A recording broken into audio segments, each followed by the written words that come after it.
شافوا فيا سود عيونك شافوا فيا سود عيونك شافوا فيا خلوني كلامك ويا سود عيونك شافوا فيا وخلوني كلامك سود عيونك شافوا فيا خلوني كلامك ويا عيونك شافوا فيا سود عيونك شافوا فيا سود عيونك شافوا فيا خلوني كلامك ويا سود عيونك شافوا فيا خلوني كلامك ويا سود عيونك شافوا فيا خلوني كلامك ويا سود عيونك داروا داروا ودهموا فيا عالي غرب عشقهم منهم يتغاروا تقول عادية زرباعية حجة وخدودك حمارة ورد فتح في العشية حجة وخدودك حمارة. اهلا بك حبيبي، اهلا بكل طاقم KBC.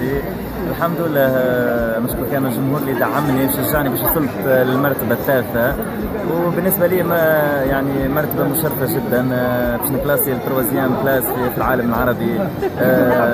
نتمنى ان يكون قد المسؤوليه وشرفت الجزائر بهالمشاركه هذه. كانت علاقه يعني من غير لجنه تحكيم ومشترك، كانت علاقتي معنا حب ومتميزه، يعني حتى الناس ربما لاحظوا هالشيء. أثمرت على إن شاء الله راح يكون بيناتنا تعامل قريبا مع أصالة. وبالنسبة لمحمد عبده هو ذاك المنوال الفنان والأصيل والبني آدم والإنسان.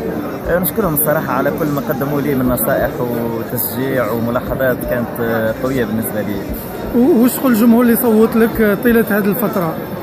نشكرهم بزاف، نقول لهم بيضتوا لي وجهي، وان شاء الله نعودكم دائما بالاستمراريه وبالنجاح باش هكا نكون على الاقل نكون وفيت شوي من المجهود اللي بذلتوه على خاطري. انا راح ان شاء الله نبذل المجهود ونعوض لكم التشجيع هذا بكل استمراريه. شكرا.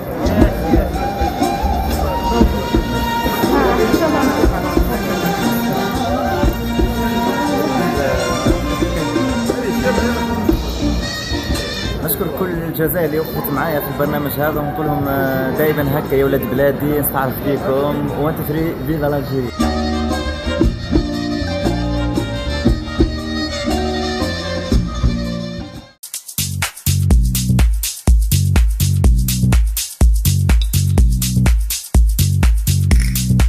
لمتابعة البث الحي والمباشر لقناة الخبر KBC على هواتفكم الذكية، ما عليكم إلا الدخول إلى الموقع القناة على kbcalgerie.tv واضغط على زر البث المباشر. اختر بعدها أي تطبيق أو نظام تشغيل مناسب مع هاتفك الذكي، ثم ادخل لمشاهدة البث المباشر للقناة. KBC، قناتكم في كل مكان.